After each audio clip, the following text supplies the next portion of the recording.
we are ready for the Little of the Rock marathon. It's Thursday before the race, and yeah, so the race is Sunday, and this is just a little update before I actually run the race. I'm about to head out and go see my sister, and then we're gonna drive there together. And I was going to give a little update on training, how the rest of that looked, and then a few verses, and then some not reviews, but just like my feedback on, I tried the Huma Fuel, and then these are my race shoes, which I love these. These are great. I struggle with race shoes. They're hard to find. Everyday trainers are fine, but race shoes for me, or like a thicker, nicer shoe, is kind of hard for me to settle on one I like. But first I was going to share a verse that I've shared about this before, but that I think God is giving me for this race, and I just hope it encourages you, so I want to share that again. It's Isaiah 41:10, "Fear not, for I am with you. Be not dismayed, for I am your God. I will strengthen you. Yes, I will help you. I will uphold you with my righteous right hand." So that's going to be, for Dallas, I wrote a scripture on my hand, and for Little Rock, I'm also going to write a scripture on my hand. I wish they made, I think you get little washable tattoos, but anyway, so that's my verse for the race, and just kind of what I'm going to keep in my mind and remind myself of when I do get tired, that God says he'll strengthen me, that he will hold my right hand. But also wanted to share a thought about when we have something that we've longed for, that's a dream, that's a promise from the Lord, how there's still going to maybe be opposition prior to going in to that promise or to that dream.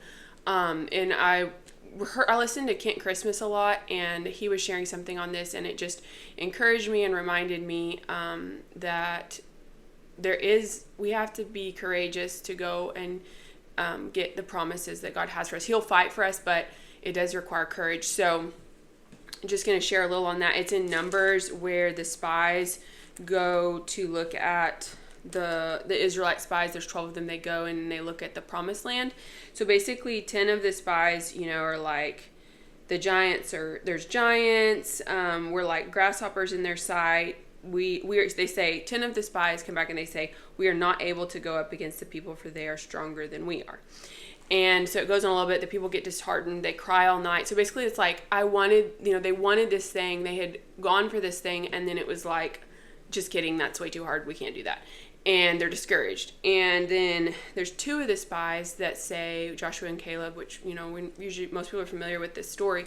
But 2 of the spies, they say, "The land that we passed through to spy out is an exceedingly good land for the Lord. If the Lord delights in us, then he will bring us into this land and give it to us, a land which flows with milk and honey."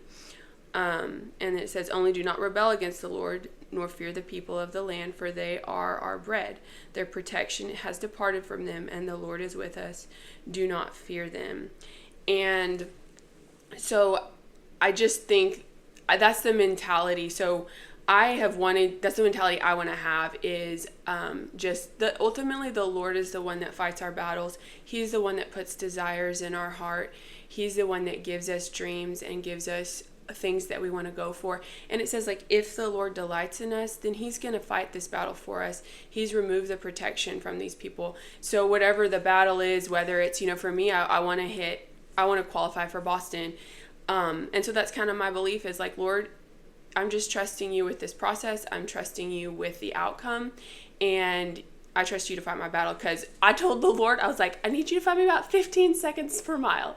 I got to cut about 15 seconds off per mile, my average, but he's more than able to do that.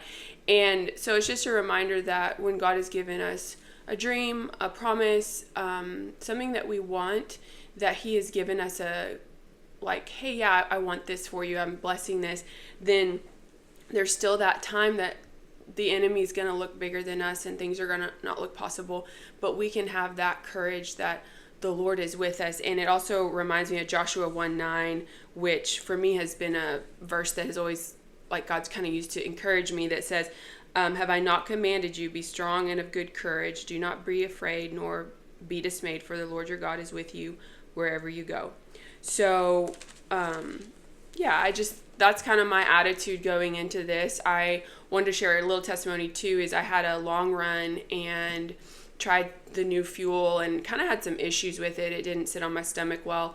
But what was interesting is that long run ended up being about 13 miles. To the second, my average for the race was an 8:01, and 8:01 is exactly what I have to qualify for Boston. I'm going to aim for a little bit lower than that, but it was an encouragement to me that, like, hey, God ultimately is the one that's timing this whole thing. And so, yes, I hope that encourages you. It's just a perspective that even once we have the promise, even once we have the direction from the Lord, there's still an amount of courage to say, even when I see resistance, even when things don't look good, I want to believe that you're with me, Lord, and that you're going to fight for me. So these puppies, I tried the Huma gels, and basically I took double electrolytes because when I ran Dallas, I kind of got low on electrolytes. So I was like, oh, I'm going to double up on electrolytes. Well, that was not smart. It was on my 20-mile run. It kind of gave me stomach issues, and so I could not finish that long run, which was fine. But anyway, so they have I got these because they have this is double electrolytes in them. I was not a huge fan. I'm going to use UCAN and Cliff Blocks. I also tried UCAN on my long run, and it sits really well with me. So I'm going to use UCAN for my little gels, and then energy blocks for I like the energy blocks, the Cliff Blocks. Let's see, I think I have some, because they're like a little, actually here's another one. They're like a little, if you've never used them, they're kind of old school, I feel like, but they're like a little chunk, and you can, a lot of times what I'll do is I kind of hold it, I can hold on to it for a while, and I'll eat on it as I go. So it might take me 10 minutes to eat 2 or 3 of these, and then I'm like, I don't need any more, and I'll put it away. Whereas a gel, once you open it, you kind of have to eat it or throw it away. So I like these a lot personally. And then the other thing, I struggle, like I said, to find race shoes, a good race shoe that's thicker for long distances. But these, I've run a few long runs in these, and I really like them. They're the New Balance Fuel Cell Rebels, and I did the Fuel Cell Super Comp Trainer before. That it was okay, but it hurt my toes. These have been really good. I would say they run a little small, but this is what I'm going to run my race. I'm going to run Little Rock in this. And yes, I don't think there's too many other updates. I will let you guys know how it goes. And ultimately, what I've told the Lord is I'm going to have my pocket Jesus too. He's going to run with me again. But those little tiny Jesuses, my neighbor gave me one, and I took it with me for Dallas, so I'm going to take it with me for Little Rock. But I have told the Lord that ultimately, and I'll share my testimony on this at some point. I would like to. I could not run, train. I could run, but I could not run and train and push my body. It was not healthy enough this time last year. So the whole ability to even get on the starting line for Little Rock and even try to qualify for Boston, that's all the Lord. I know it 100% because, for years my stomach and my body would just not do well whenever I would push myself and train hard and exert, pressure, physical, straining my body to grow or to be stronger. And so I know that Jesus got me to this point, and so I really have a lot of peace, and I don't feel any concern of hey, Lord, this is something I've wanted to qualify for Boston since I was 12.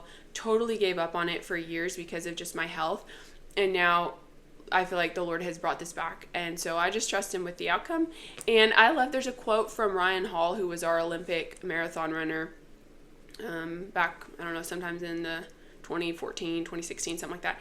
And he said, because he kind of changed up his training program, he just went with the Lord to train. He didn't have a coach. And he said a quote that I always really liked. He said, I'd rather go down in flames with the Lord than succeed without him. Or he said, I'd rather fail with the Lord than succeed without him. Basically, I want to do everything with the Lord for his glory. And that year he actually set, I think, the record for the Boston Marathon for for an American-born runner, something along those lines. Anyway, so it's just ultimately, whether we run, whatever it is that God has given us a passion for and enjoyment for, is it's all for his glory, and it's all because of him that we can even do it. So I'm believing for that 8:01. Actually, I'm aiming for a little lower. My sister and I are going to talk race strategy. I think I'm going to warm up for the first three or 4 miles, kind of play it safe till about midway, and then after mile 13 or so, kind of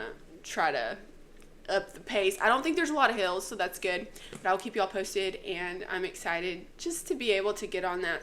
Like, to get on the starting line is just a blessing. And even like when I would do my training runs and I would go into the gym, you know, a lot of people can be like, oh, I don't want to run 13 miles on a treadmill or whatever. Like, used to, I might have had that attitude, but I think about how many people cannot even get into the gym, whether it's like they physically can't move or their bodies aren't strong enough. I used to be one of those people that I love to work out, and I wasn't healthy enough to work out. So I just am grateful for health, and I know that that comes from Jesus and his healing, and whatever he's done for me, he can do for you. And he is our healer. It says that in Isaiah 53, that he bore our pains and our sorrows, by his stripes we are healed. And so that is the only reason I get to be on that starting line is because of Jesus. So I'll let you guys know how it goes.